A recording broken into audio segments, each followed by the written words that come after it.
Good afternoon, everybody. This is Jeff J. Brown, China Rising Radio, Sinoland in Shenzhen, just south of the Tropic of Cancer.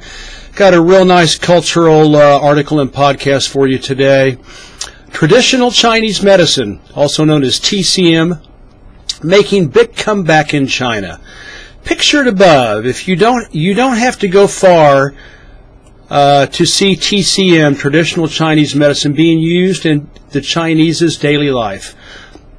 I saw our landlady making a big herbal salve. She cooked it into a thick paste and was cooling it down outside. She said it works great for any sore spot on the body and can also be eaten. She was going to put it on her young son's abdomen to soak in and stop his stomachache. A combo TCM-allopathic or Western pharmacy is just down the street, and others are nearby. 5 minutes from us is a pure TCM pharmacy. Here we go. Having lived in China 16 years over two periods, starting in 1990, I have seen a sea change in attitudes about traditional Chinese medicine, hereafter called TCM. In the 1990s and when we came back in 2010, I can surprisingly say that in urban China, perceptions about TCM were largely negative. This was somewhat true in rural areas, but to a much less extent. There was a prevailing attitude that TCM was ineffective, old-fashioned, and Western allopathic medical care was superior.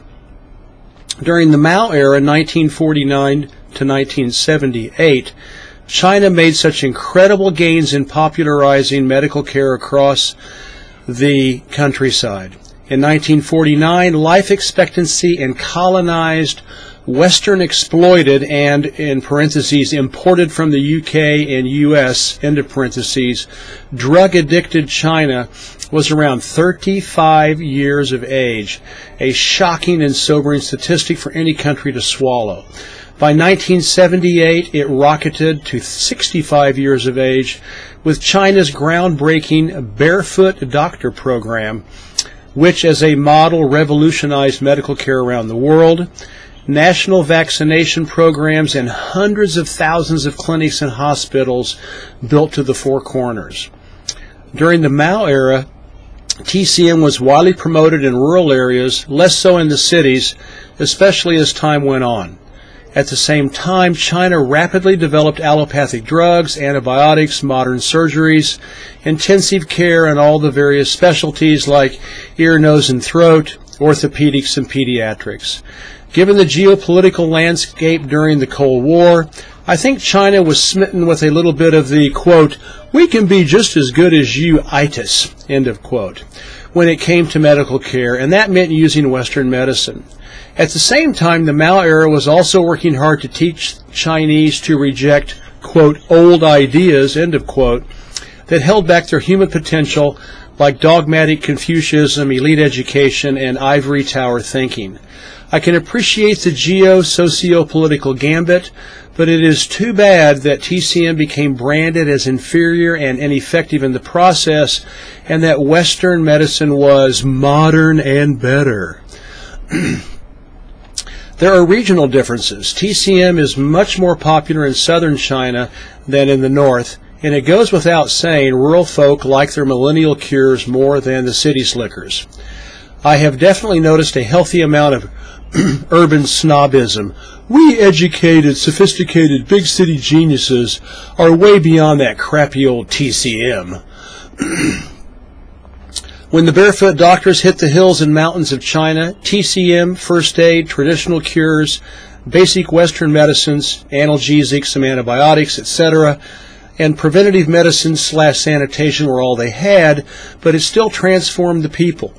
They even developed an indigenous esophageal cancer screener, and with early detection saved thousands of people from this disease.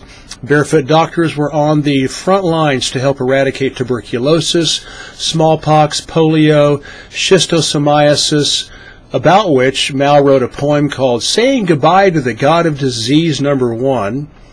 Also digestive worms, internal and external parasites, as well as helping to control venereal diseases. They saved uncountable tens of millions of lives and greatly extended their lives also.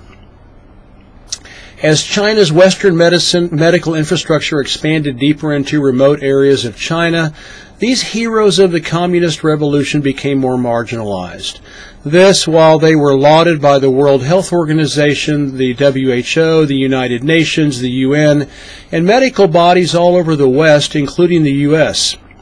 However, because China's barefoot doctors were often students and peasants, I think this caused a negative association in the minds of the people here. Those simple, basic trained barefoot doctors and TCM were one and the same. When we moved from Beijing to Shenzhen in 2016, which is Hong Kong City's sister city, I was stunned to see so many pharmacies offering TCM. They are few and far between in the north, with a very famous TCM pharmacy called Beijing Tongzhentang, positioning stores strategically around the capital and other big cities, along with a few other competitors. But in Shenzhen, there are more TCM pharmacies and combined TCM-allopathic pharmacies just in our neighborhood than in a big swath of Beijing. As we started traveling more around southern China, I quickly noticed the frequency of TCM in pharmacies along the way. The TCM-allopathy divide started to change in 2010-2011 when Baba Beijing began to roll out universal health care to all 1.4 billion citizens.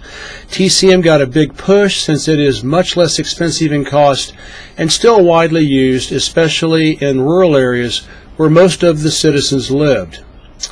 As soon as Xi Jinping was elected president in 2013, he began to talk about not forgetting TCM to stay healthy and get well.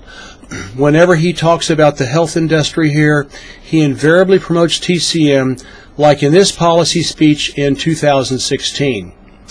What he said then is a common refrain wherever XJP talks about national health issues.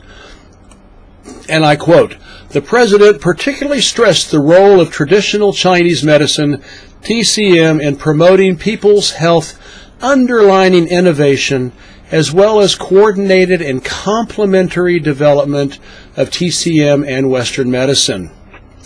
End of quote.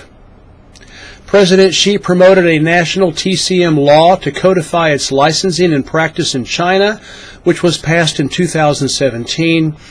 By 2018, under this new legislation, there were over 3,000 registered TCM clinics in China. To bring public recognition to TCM and its doctors, Baba Beijing began awarding prizes and citations to outstanding practitioners and clinics, just like is done in allopathic medicine. Xi Jinping continues to include TCM in his in-country tours and policy speeches. Baba Beijing sees huge possibilities for TCM technology, innovation, research and development, and with that, millions of good-paying jobs for university graduates, while improving the quality of life for the whole nation. China also sees tremendous market potential outside the country to export medicines, instruments, equipment, know-how, and TCM tech, not to mention it doubles as beneficial Chinese cultural soft power.